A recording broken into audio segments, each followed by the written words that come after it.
कहत कबीर सुनो भाई साधो, कहत कबीर सुनो भाई साधो, अरे कहत कबीर सुनो भाई साधो, कहत कबीर सुनो भाई साधो। साहब मिले सबूरी में, अरे साहब मिले सबूरी में, मन लागो यार फकीरी में, मन लागो। What is the sign of a real disciple? A disciple is someone not who is so much devotion for his guru, but for whom everything is a guru. Like every situation, every person, he is learning something. Not only from one person, but from everything. And that was really interesting point. You could take it ahead and say that the real disciple is the one who already knows that which is essential and then learns whatever he wants to learn. Whatever? The real disciple is the one who already knows the essential. Full stop. And then goes on to do whatever he wants to do. Learn, unlearn, forget, remember. The real disciple cannot be a learner. He is the learned one. In fact, the word learner is a very dangerous word because it's a word of imperfection. The real disciple is the one who already knows. Is the self-image of perfection not more dangerous?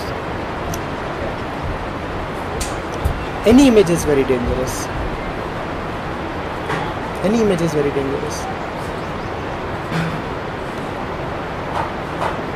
Unfortunately, you can never have an image of perfection. Whenever you will have an image, it will be an imperfect image. Try having an image of perfection. Don't you want to improve it?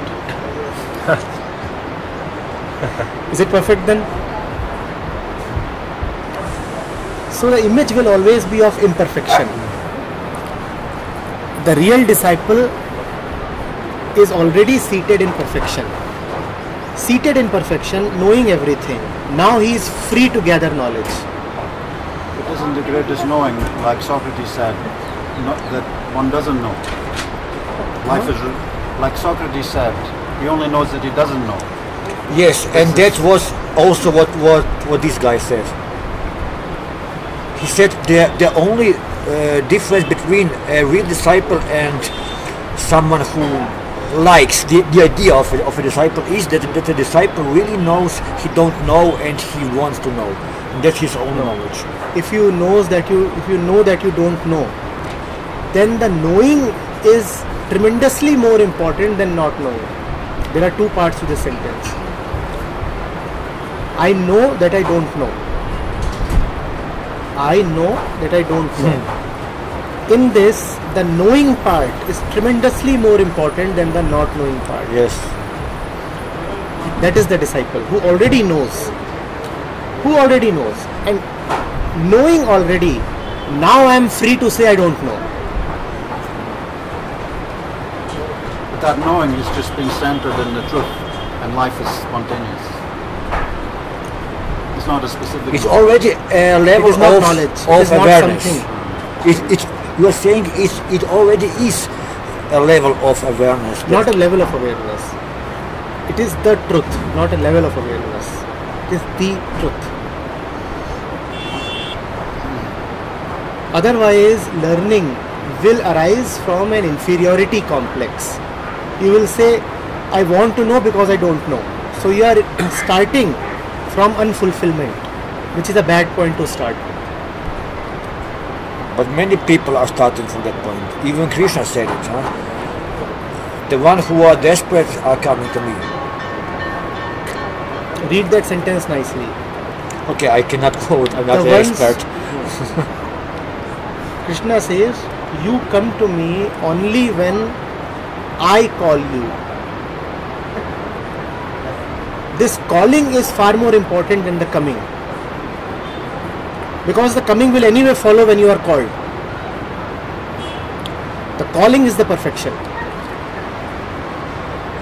The calling is the perfection. Krishna says, you attain me only by my grace. You, on your own you can never attain me. Even to attain me you have to first be devoted to me. So what is more important? Your attainment or your devotion? To attain me, you first have to be devoted to me. So what is more important? The attainment or the devotion? If these go together, there is nothing that is more important, because you cannot separate. Okay, it. which of these two? If I have to do away with one of them, which of these two can I do away with? Attempting. So if I am devoted, then the rest would anyway happen. Yeah. I don't even have to bother. But there is another thing. You cannot be devoted to something you don't know. So deep inside You can only be devoted to that which you do not know. If you are devoted to something that you know, then it is not devotion, then it is just attachment. If you are devoted to something that you know, then you are devoted to an object, and that is attachment. Devotion is always to the unknowable. Devotion is faith. It is always to the unknowable. So when you're in love, it's kind of the unknowable then, you know? With God. Never say that faith requires knowing. Faith requires absolute unknowing.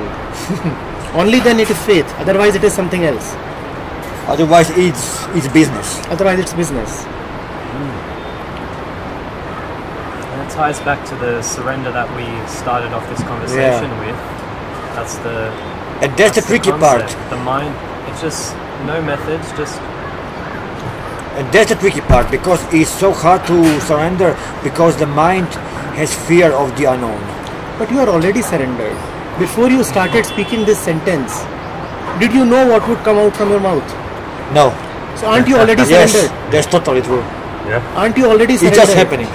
So this is surrendered. You are already surrendered. Now why are you worrying? One guru said once, but you don't have a choice. You have to surrender. You are surrendered. It's like... It is not that you have to surrender. You are surrendered. Even to say you have to surrender makes surrender something distant. Yeah. You are surrendered. brings up the concept of the river again. It's swimming against it is to think that we're not already surrendered. It's the, you know what I mean? The letting go. And when you're letting go, you have the full force of that river behind you. Yeah. So the role of effort then on spiritual path would be a sign that you are going in the wrong way. Or a sign that you are having good fun. Either. If effort is serious effort, then you are going the wrong way.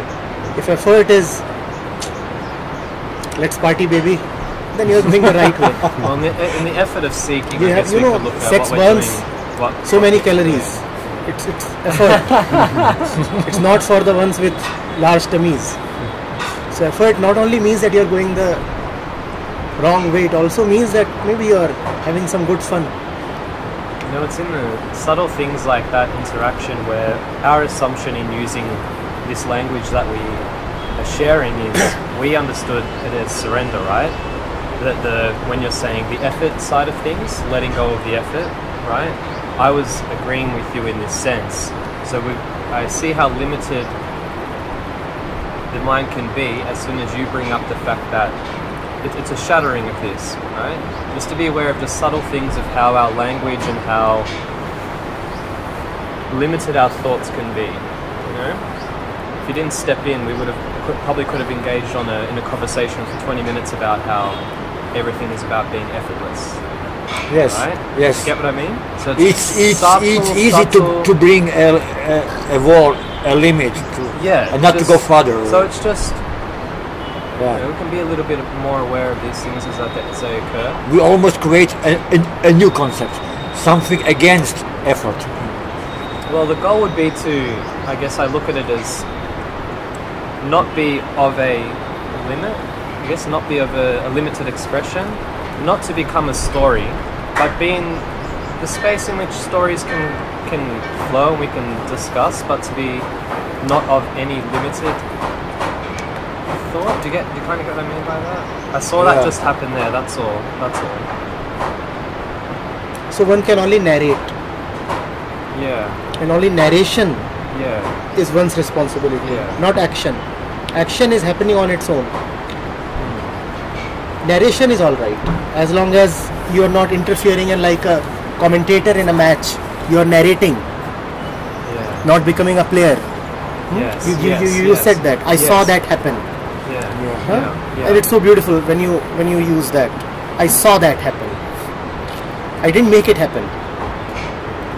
I saw that happen. I'm a commentator. I'm not even a commentator. I'm a like Sanjay in Mahabharata. Seeing with eyes closed. Yes, one of the traps would be then we are giving too much importance to words and meanings And to God. and to God. And making a mess of him in the attempt. You know, in some sense, to build a temple is the most irreligious act that you can ever do. By giving importance to God, you bring him down to your own. I like how you used truth or love or God as like water, pure water, nothing to be excited about. But in some sense, you know, speaking of all these things, it's a disgrace. Remember what Hafiz was saying yesterday? You know, you're already in a lip lock, and then you tear away to say, "Kiss me." Oh, he didn't say that you're already in a lip lock, but he said that, why do you want to say "kiss me"? Why do you want to talk about these things? They are there. Now why do you want to talk? So after a point it gets sickening, and you want to stop all this and just go and rather roll around in the dust and take a nice bath. What do you think about these places, like these promising places, like there is good to meditate because of the energy? And How does it matter whether we discuss here on this chair and there on that chair? Is the chair doing the talking? Yes, the chair should be comfortable. If it's sending a pin up my ass, then it would be a problem. But apart from that, nothing else. So what do you mean by a place full of positive energy and this and that?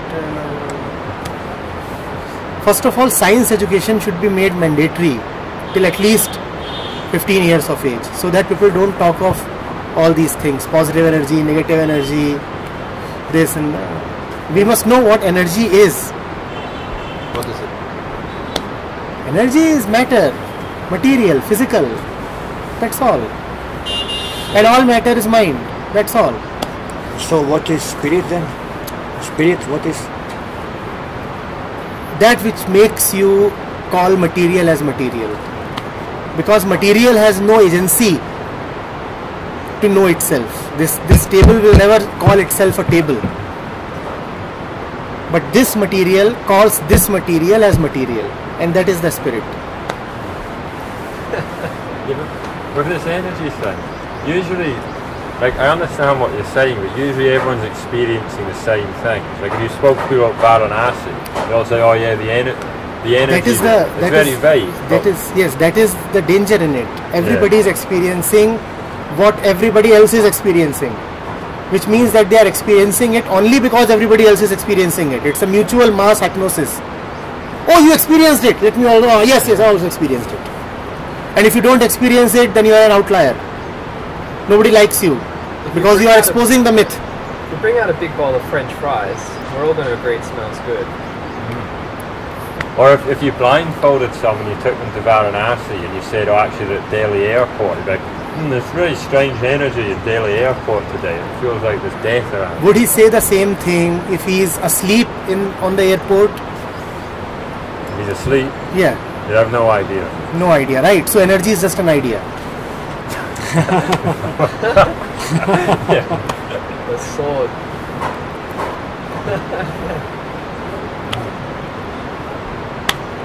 If it goes away when you are asleep, it means it is not real. Why are you talking about it? Yeah, but everything goes away when we're asleep. Which means Our everything is, personality's yes, gone. which means the energy is same as the personality. A thought, an idea. False.